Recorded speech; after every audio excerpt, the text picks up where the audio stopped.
గుంటూరు జిల్లా తెనాలిలో సంక్రాంతి సంబరాలు వైభవంగా జరిగాయి. తెనాలి మహోత్సవాల ముగింపు సభకు ముఖ్య అతిథిగా సాంస్కృతిక పర్యాటక శాఖ మంత్రి వట్టి వసంతకుమార్ హాజరయ్యారు. లోక్సభ స్పీకర్ నాదెండ్ల మనోహర్ ఆధ్వర్యంలో 3 రోజుల పాటు జరిగిన కార్యక్రమాల్లో తెనాలి ప్రాముఖ్యతపై పాటను విడుదల చేశారు. తెనాలిలో 3 రోజుల పాటు సంక్రాంతి ముగింపు ఉత్సవాల్లో తెనాలి గొప్పతనంపై ప్రత్యేకమైన పాటను విడుదల చేశారు స్థానిక కళాకారులు.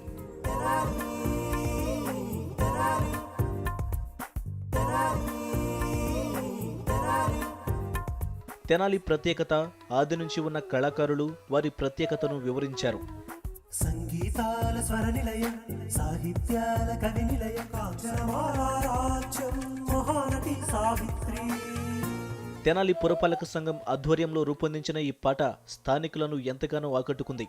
తెనాలి రామకృష్ణుడు మొదలు మొదటి తరం కవులు పలు విభాగాల్లో ప్రత్యేకత చాటిన వారి ప్రతిభనే ఈ పాటలో చూపించారు. రామలింగ కవి పెరిగిన రమ్య కవల దివ్య భువన.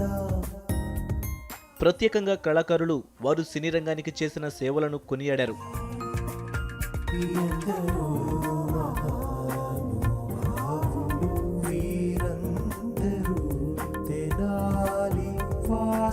ఈ పాటకు నాగళ్ల వెంకట దుర్గాప్రసాద్, చందు భాస్కర్రావు, శ్రీరామమూర్తి తుదిరూపం తెచ్చారు.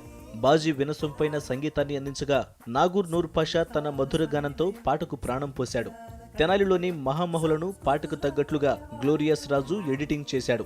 వీరికి అన్నింటా తెనాలి 10 టీవీ ప్రతినిధి వినోద్ సహకారం అందించగా కెమెరామన్ వినయ్ మంచి విజువల్స్ అందించాడు.